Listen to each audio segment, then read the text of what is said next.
Baik, halo semuanya. Kenalkan kami dari jurusan Arsitektur Universitas Tadulako.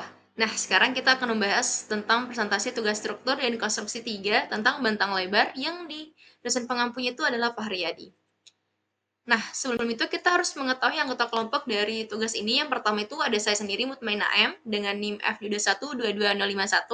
Ada Epik Suryanisa Salsabil dengan NIM F2122063. Ada Safira Audia dengan NIM F2122065. Nah, kita masuk ke materi-materinya.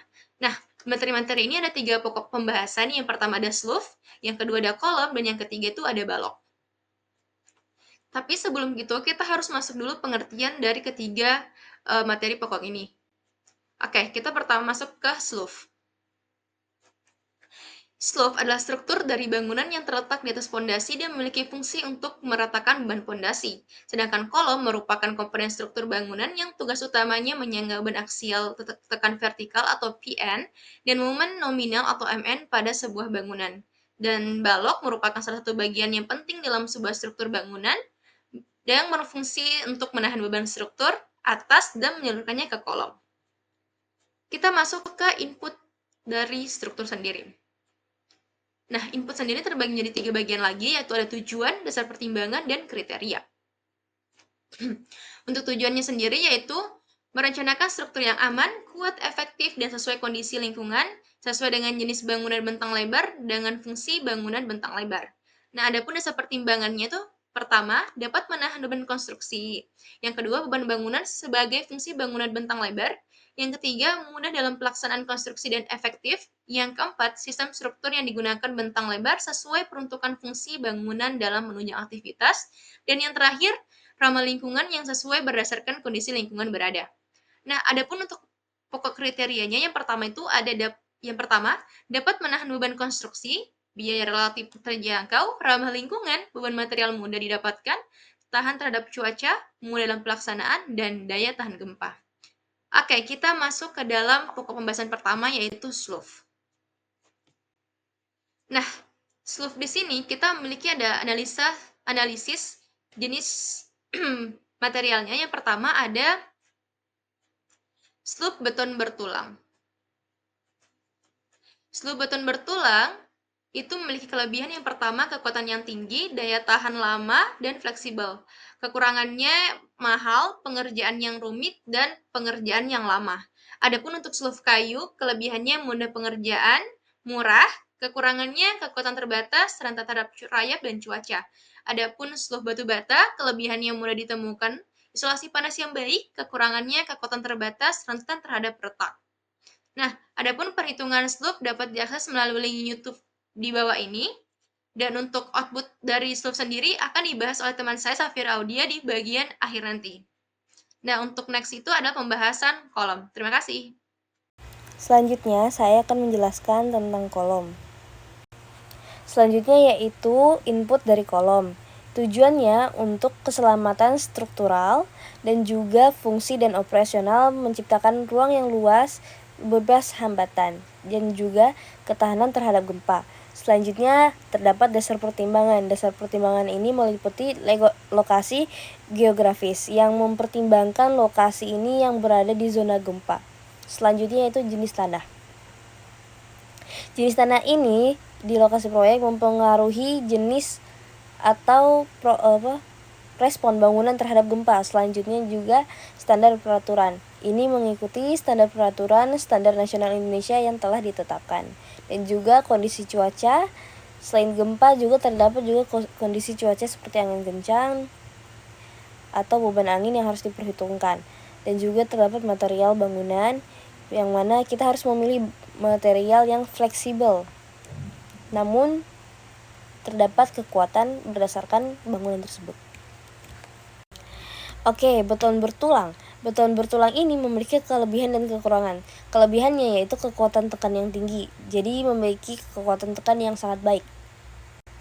Selanjutnya yaitu beton bertulang. Beton bertulang ini memiliki kelebihan dan kekurangan. Kelebihannya itu kekuatan tekannya tinggi, yang mana ini membuatnya ideal untuk menahan beban aksial dalam struktur kolom dan dinding. Selanjutnya, daya tahan terhadap api dan korosi. Beton bertulang ini lebih tahan terhadap api dan tidak terpengaruh sama sekali oleh korosi, dan yang menjadikannya pilihan yang baik untuk struktur yang membutuhkan daya tahan yang untuk jangka panjang.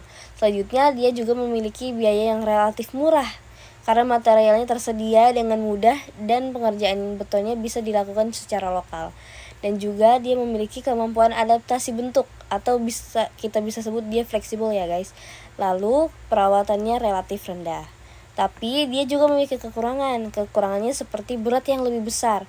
Nah, beton bertulang ini memiliki berat yang jenis tinggi yang bisa meningkatkan beban mati atau dead load pada struktur dan fondasi. Dan juga ada kelemahan dalam tarik.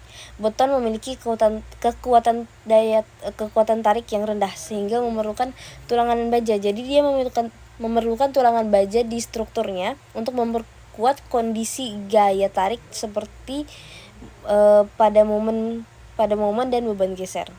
Nah, untuk waktu pengerjaannya pun dia lebih lama. Ini yang membuat kenapa beton bertulang ini memiliki kekurangan guys. Dan juga respon terhadap gempa. Karena beratnya, struktur beton bisa lebih rentan terhadap gaya inersia selama gempa, yang memerlukan desain khusus untuk mengatasi gaya seismik. Selanjutnya yaitu ada bata bertulang. Bata bertulang ini memiliki kelebihan dan kekurangan. Kelebihannya yaitu kekuatan tinggi dan fleksibilitas. Jadi dia memiliki kekuatan yang tinggi, daya tarik yang tinggi, dan juga fleksibel gitu. Jadi membuat mampu menahan deformasi besar tanpa gagal, yang sangat penting dalam kondisi gempa. Selanjutnya yaitu dia itu ringan. Baja memiliki berat yang lebih ringan dibandingkan beton. Jadi dia bisa mengurangi beban mati yang ada pada struktur dan juga fondasi, dan juga kecepatan konstruksi. Jadi jika kita menggunakan baja bertulang, maka struktur baja ini dapat dipasang lebih cepat dibandingkan beton karena banyak elemen baja yang dapat diproduksi secara prefabrikasi dan langsung dirakit di lokasi. Kemudian kemampuan menahan beban lateral, kemudahan dimodifikasi. Dan tapi dia juga memiliki kekurangan seperti tahan korosi. Baja ini rentan terhadap korosi, terutama pada lingkungan yang basah atau terpapar zat kimia korosif yang memerlukan perlindungan tambahan seperti lapisan anti karat atau cat khusus. Selanjutnya, biayanya lebih mahal. Baja biasanya lebih mahal daripada beton, baik dari segi material maupun pengerjaan, terutama jika kita memerlukan baja yang memiliki spesifikasi tinggi. Selanjutnya, perlindungan terhadap api. Baja lebih rentan terhadap api dibandingkan beton karena dapat kehilangan kekuatannya pada suhu tinggi, sehingga memerlukan perlindungan tambahan seperti pelapisan tahan api. Selanjutnya yaitu vibrasi dan getaran. Baja lebih mudah terpengaruh oleh vibrasi dan getaran dibandingkan beton yang dapat menjadi masalah dalam kondisi tertentu. Nah, selanjutnya kita masuk ke analisis dan perhitungan umum kolom. Nah, tujuannya apa sih untuk menentukan perhitungan kolom ini? Jadi ini untuk menentukan dimensi kolom ya guys, dan juga menentukan jumlah tulangan, serta verifikasi stabilitas dan fleksibilitas. Alasan pemilihan ukuran kolom ini yaitu pertama, beban aksial tinggi, resistensi terhadap gaya lateral, stabilitas bangunan. Nah, beban aksial tinggi ini kolom pada bangunan bentang lebar seperti bandara harus menahan beban yang sangat besar karena bentang besar menghasilkan beban yang signifikan pada kolom penumpang. Adapun juga resistensi terhadap gaya lateral, karena benar ini terdapat pada daerah rawan gempa, mengharuskan kolom memiliki ukuran yang lebih besar untuk menambah kekuatan atau kekakuan dan mengurangi resiko kegagalan akibat gaya lateral. Dan juga ada stabilitas bangunan, yang mana ukuran kolom ini yang lebih besar juga membantu meningkatkan stabilitas keseluruhan bangunan, memastikan bahwa deformasi lateral tetap dalam batas aman.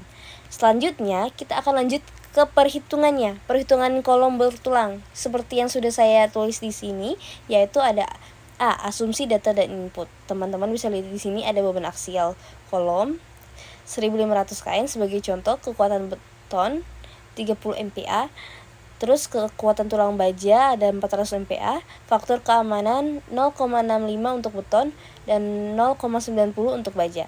Dimensi kolom yang diperkirakan yaitu 60 kali 60 dan juga rasio tulangan 1% hingga 4% dari luas penampang kolom. Nah, untuk langkah perhitungannya teman-teman bisa lihat di sini ya. Hitung luas penumpang kolom. Di sini saya sudah tulis caranya bagaimana, seperti ini, dan juga hitung luas tulangan yang dibutuhkan dengan asumsi rasio 2%, maka AS sama dengan 0,2 kali 3600 cm persegi sama dengan 72 cm persegi. Jika menggunakan tulangan D20 atau sama dengan AS sama dengan 3,14 cm persegi. Ya, jadi jumlah tulangan yang diperlukan yaitu jumlah tulangan yang tadi kita sampaikan yaitu 72 cm persegi dibagi 3,14 yang akan menghasilkan 23 batang. Selanjutnya, periksa kapasitas aksial kolom. Seperti yang saya sudah jelaskan di sini. Teman-teman bisa melihatnya dan bisa mempelajari lebih lanjut bagaimana sih untuk perhitungannya, karena kebetulan saya bukan mahasiswa teknik sipil. Oke, kita lanjut.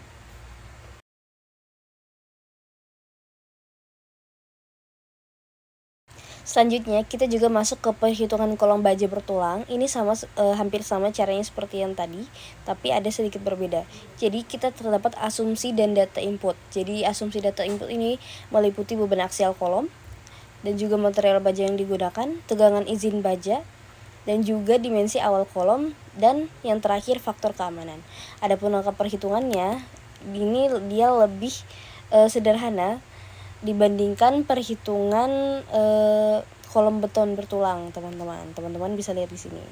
Nah, untuk kesimpulannya yaitu kolom beton bertulang ini dia dengan dimensi 60 kali 60 dan 23 batang tulangan D20 memberikan kapasitas yang cukup untuk menahan beban aksial 1500 kN. Kolom ini cukup besar dan kuat untuk digunakan dalam struktur bangunan bentang lebar di daerah rawan gempa seperti Kota Palu ini, karena bangunan ini akan direncanakan di Kota Palu, yang mana daerahnya lebih dekat kurang lebih 1 meter 1800 meter dari lokasi. Dan juga kolom baja bertulang dengan profil WF 300 kali 150 mm memiliki kapasitas aksial yang jauh lebih tinggi dari beban yang diterapkan. Baja juga memberikan fleksibilitas yang lebih baik, membuatnya ideal untuk digunakan dalam situasi di mana deformasi penting untuk dikontrol.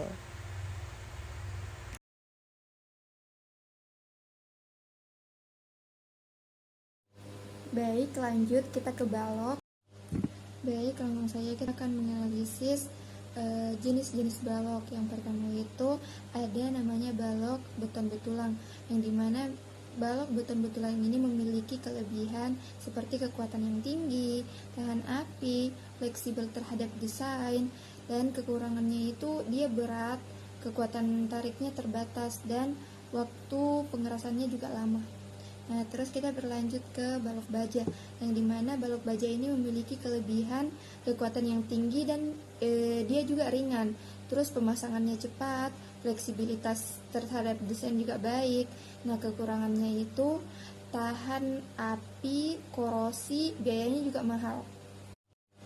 Baik, kita berlanjut ke balok komposit yang memiliki kelebihan efisiensi material, pengurangan berat, dan fleksibilitas terhadap desain. Terus kekurangannya itu dia mahal dan perawatannya agak sulit. Terus kompleksitas pemasangannya juga agak sulit. Nah, terus kita ke balok kayu yang memiliki kelebihan itu mudah dipasang, terus ramah lingkungan, isolasi termalnya juga baik. Nah, kekurangannya itu kekuatannya terbatas, perawatannya juga agak sulit. Nah, juga keterbatasan dalam ukuran. Mungkin perhitungan balok bisa diakses melalui link yang sudah tertera untuk mengetahui lebih terperinci terhadap perhitungan balok itu sendiri. Ya, baik, berdasarkan input yang telah dipaparkan oleh Mutmainnah di awal presentasi dan beberapa pertimbangan dari teman-teman terhadap slope, kolom, dan balok itu sendiri. Nah, kita mengambil output. Ya, baik, slope yang digunakan yakni slope beton betulang dengan pertimbangan kuat untuk bentang lebar dan juga penggunaan jangka waktu yang panjang.